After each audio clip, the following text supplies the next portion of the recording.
Tory. Let's get to Tory. Let's get all the newsy, depressed. Yeah. Let's get all the niggas ain't shit news out of the way. What's the name of that group? Unite something. Some group. Sounds like a Mark question. Mark don't know because he's Team Meg, so he ain't checking for nothing. So no group trying to help Tory get out. But anyway, some attorneys came forward and said that Kelsey's bodyguard during the trial overheard some things. And Unite the people. There you go. Unite the people. Thank you, Freeze. Unite the people came forward to say that Kelsey's bodyguard during the trial came forward to say that he couldn't sleep any longer, knowing that an innocent man was in jail, and that he overheard conversations of Kelsey claiming that she was the person to fire that weapon and shoot, yada, yada, yada, yada, yada. That's what we got. Doesn't that qualify as hearsay? And why is he just talking about it now?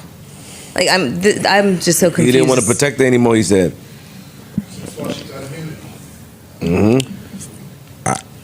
I'm over it. I'm sorry. It's ridiculous. And all right, so again, he was not charged with shooting her. But he was charged with assault with a semi-automatic firearm, discharging a firearm. He's basically charged with shooting. Negligence. So what I'm saying is that, Freeze, if his fingerprints was not on the firearm, then that means that these charges should be dropped or shouldn't be filed in the first place. If his fingerprint was not on the firearm, that means that he didn't assault with a semi-automatic firearm and he didn't discharge a firearm with gross negligence. Yeah, everything that Flip said. Also on the last day of the trial, his bodyguard was supposed to take the stand, but due to somebody saying prosecution saying they would need more time with him, which would delay things, Tory and them chose for the bodyguard to not hit the stand. I think that was a grave mistake, one. Also, all of this coincides with the reporting from the neighbor that was not allowed, which said I saw two girls tussling. She fired off and a man came and yada, yada, yada. So I don't think that this helps Tory, but it's funny how when it's the man that's the victim and trying to protect a black woman, nobody gives a fuck if he goes to jail for 10 years and is railroaded.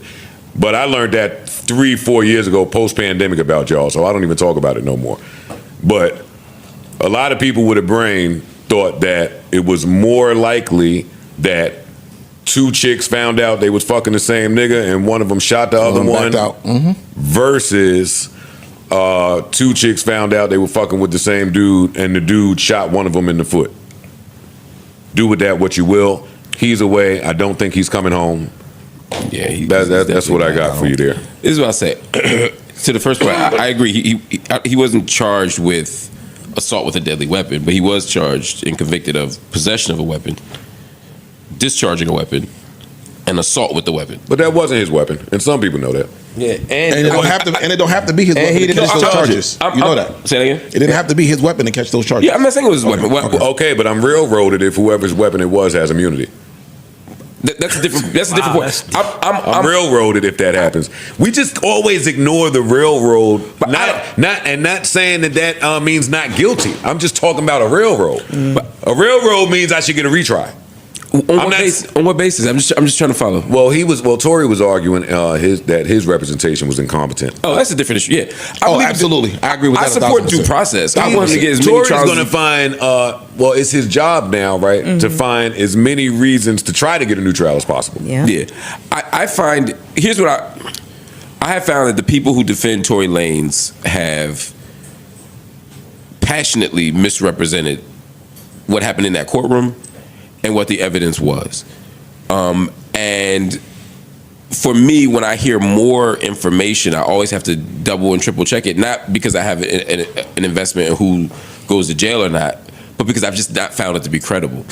In the case of this person who overheard somebody saying that they did something, I can't say he's lying or not. It's hard for me to believe, though, that this person is just coming forward now, and it's hard for me to believe that Tory Lanez never explicitly said on trial Kelsey shot the weapon. He fucked himself. And it's hard for me to... Actually, he said the opposite. It's hard for me... She did not. Right. So now... So for this new person to be telling the truth, it means that Tory had to have lied about who the real shooter was. Which he could say, I was under the instructions from my counsel, which was poor counsel. Right. Or sometimes things are what they look like. And so it's hard for me to believe that he sat there on trial knowing he was looking at 10 years, knowing who the shooter was, seeing the shooter, being there with the shooter, and not only didn't identify the shooter, but said the opposite. Said that wasn't the shooter. That seems implausible to me. The outside person notwithstanding. I'm not one of those people that only wants to listen to. I've been fighting for Mumia Abu Jamal's liberation since 1980. And people have come forward and said, I was the shooter. I saw the shooter. And I've heard people reject our claims because they say, why would somebody come later?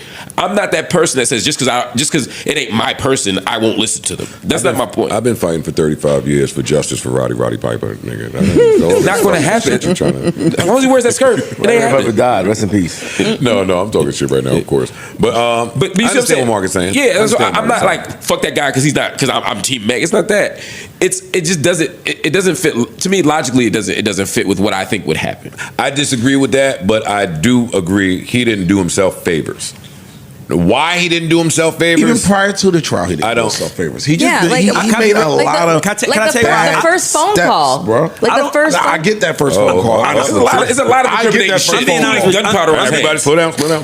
Sorry, go ahead. I'm gonna say, I have not seen one person ever go to jail for 10 years for shooting aground and grazing someone. I felt the sentence was longer than the crime. Who's the woman that shot up in the? Marissa Alexander. She actually ended up hitting somebody though. But what's that? Are you talking about Shine? I didn't hear who you were talking about. No. The woman. Marissa Alexander, the woman who shot the warning shot in the ceiling, and there's a whole thing. She's about, I would just say I don't think the crime. So I think my point is this: I don't think Tory thought they're gonna give me 10 years for a cut on the foot. I really don't think he thought that. I thought it was the same thing. Like, yo, we had some friends, shit went bad. We celebrities, so we know better now because shit blew up. And now it's like, nigga, I'm doing 10 years. And I like both these girls.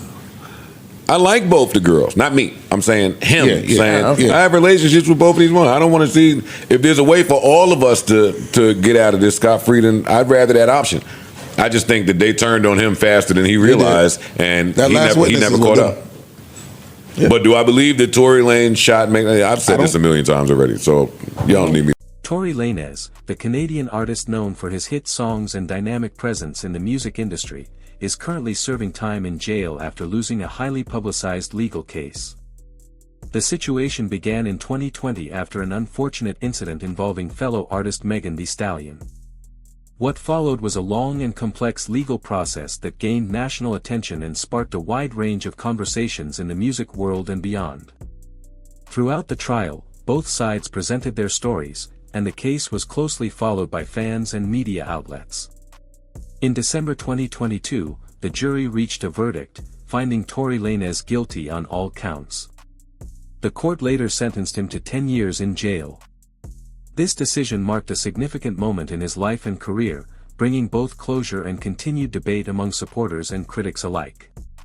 Tory, whose real name is Daystar Peterson, has maintained his position and expressed plans to appeal the outcome. His legal team has filed motions aiming to revisit the case, arguing that there were issues that deserve further examination. While the appeal process is underway, Tory is currently serving his sentence. Despite being incarcerated, he has remained active creatively. He's released music and messages to his fans from inside, sharing reflections on his journey and thanking supporters who continue to stand by him.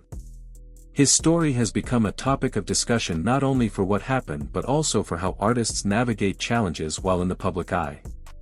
The case has also sparked broader conversations about fairness, accountability, and how legal matters intersect with fame. As things develop, many are watching closely to see what comes next for Tory Lanez, both legally and musically. Whether his appeal is successful or not, this chapter will undoubtedly have a lasting impact on his career and the music industry at large.